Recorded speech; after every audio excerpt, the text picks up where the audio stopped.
pada malam hari ini kita latihan ya, tapi sambil nunggu-nunggu mas-masnya datang sama teman-temannya datang ya, kita mau review, mau nanya-nanya siswa baru ya, baru masuk.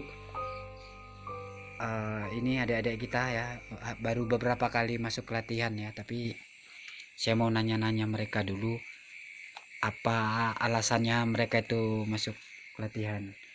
Dek, namanya siapa, Dek? Rio Anggara, Mas. Hah? Rio Anggara. Rio Anggara. Adiknya ini alasannya ikut latihan Pak SAT, alasannya apa? Ikut temen aja. Hah? Ikut temen aja. Ikut-ikut teman aja. Iya. Sebelumnya tahu tentang Pak SAT ini nggak? Enggak.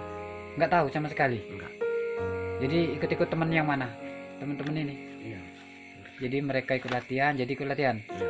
Jadi ada niat dalam hati ikut latihan ini tadinya? Ada, Mas. Ada. Tapi ikut-ikut temannya aja gitu, temannya ikut latihan gitu. Tapi nanti kalau sudah jadi siswa, udah begini tidak boleh ikut-ikutan lagi ya, Dek ya. Jadi serius ya, tujuannya nanti banyak. Jadi kalau udah ikut latihan nanti nggak boleh ikut-ikut teman lagi ya. Jadi jadi diri sendiri, nanti kalau jadi bagus, jadi warga PSAT yang bagus ya, bermanfaat untuk diri sendiri. Jadi bukan karena temennya ya latihan ya. Dari sekarang dipikirkan matang-matang. Jadi kalau ini nggak boleh ikut-ikutan teman lagi ya. Oke, ini namanya siapa? Revaldi, Mas. Revaldi, umurnya berapa? 15. 15 tahun. Alasannya ikut latihan apa? Yang paling utamanya itu, Mas, pengen nambah-nambah teman, Mas. Terus alasannya itu masih gimana? Alasan ikut latihan kenapa? Soalnya di sekolah saya paling kecil, Mas. Masih kecil, terus Sering ditegek sama teman-teman. sering dibully.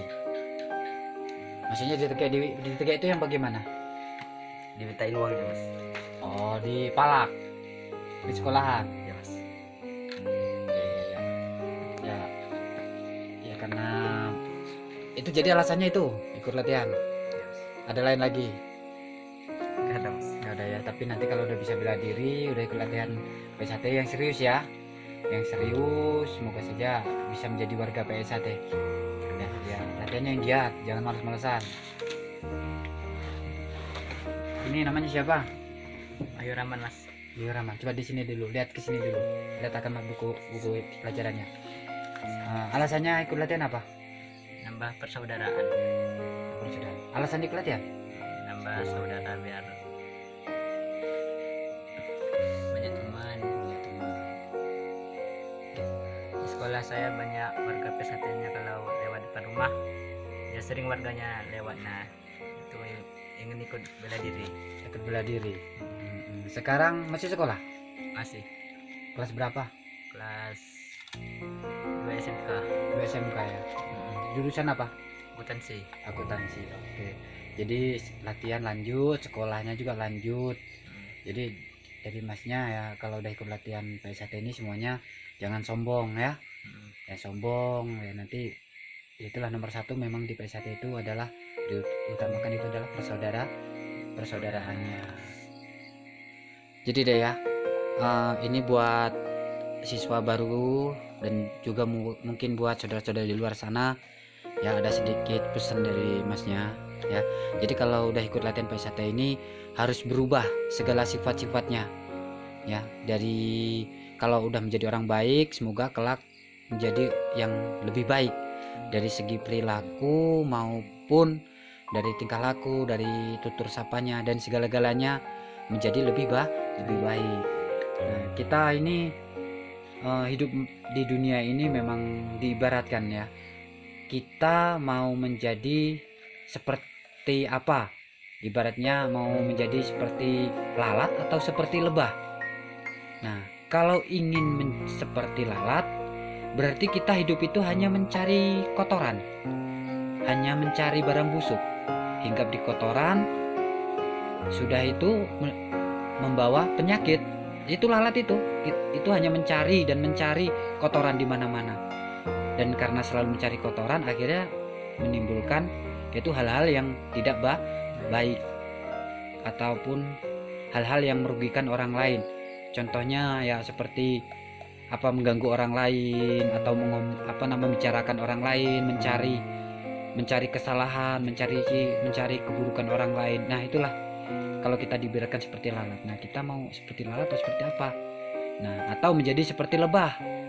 Nah lebah itu hanya mencari hal-hal yang harum, yaitu seperti bunga-bunga, ya, mencari serbuk, ya, dan lebah itu akan menghasilkan madu. Nah madu itu banyak fungsinya untuk kehidupan, kelangsungan hidup manusia. Banyak manfaatnya madu itu untuk kesehatan manusia.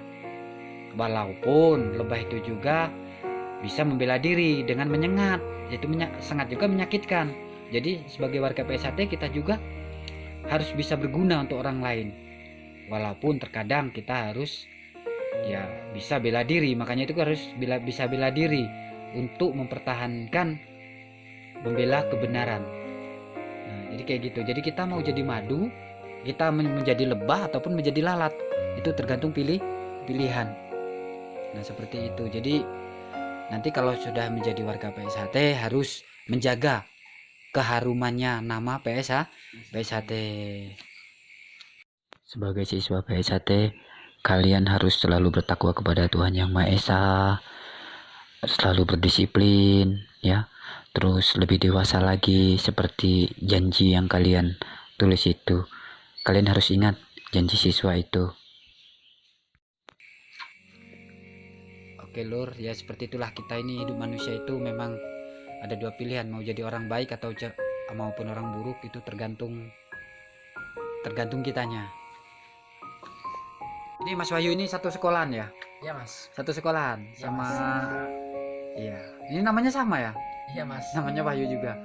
Ya walaupun satu sekolahan ya, walaupun kalian mungkin umurnya mungkin sama dengan itu Master itu, tapi setidaknya Master ini sudah disahkan menjadi warga PSHT dan kalian bukan. Jadi kalau di latihan ya, kalian harus sopan santun, harus punya etika. Di PSHT itu mempunyai ADRT ya, walaupun mungkin di luar ataupun apa itu teman, tapi di latihan mereka adalah pelatih. Wajib hukumnya kalian memanggil Mas ya. Jadi kalian harus menghargai, walaupun dia mungkin masih seumuran lah, tapi wajib kalian itu menghargai karena dia adalah pelatih kalian ya. Manggilnya harus Mas. Di luar juga malah lebih bagus manggilnya ya, karena kita sebagai manusia itu mempunyai sopan santun. Jadi kayak gitu, jangan mentang-mentang teman langsung seenaknya, langsung tidak punya lagi sopan santun. Jadi ya harapan Mas itu kalian menjadi warga PSHT yang bisa diandalkan, bisa benar-benar menjadi warga PSHT nantinya kelak menjadi manusia yang orang yang berbudi luhur, tahu benar dan salah. Oke Lur, sekian ya, semoga aja ada manfaatnya sedikit.